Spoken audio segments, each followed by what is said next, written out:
saksikan sebentar saja nanti ialah acara 200 meter lelaki 12 peringkat akhir. Berikut merupakan atlet-atlet yang akan berentak dalam acara ini. Lorong 1, 6227 Zeni Pong Zen Hin dari SJKC Jinjang Selatan. Lorong 2, 7628 Muhammad Hazim bin Abdul Wahid dari SK Itan Maiduri. Lorong 3, 6125 Fang Lila dari SJKC Jinjang Utara. Lorong 4, 6552 Joshua Agu dari SJKC Muncong. Lorong 5, 5301 T.I. Chen dari SJKC Chonghua.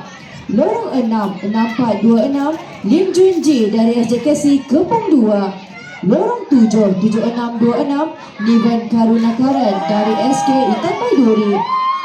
Lorong 8, 6428 Go Jun Shing dari SJKC Kepong 2. Untuk makluman hadirin, rekod bagi acara ini ialah 25.90 saat yang dicipta oleh Austin Choi Shen dari SJKC Chongqing pada tahun 2025.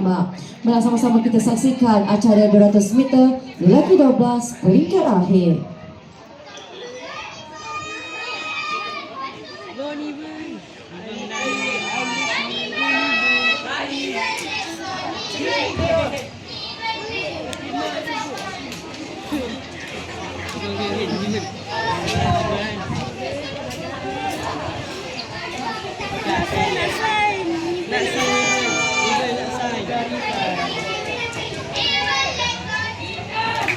Okay, ni pun.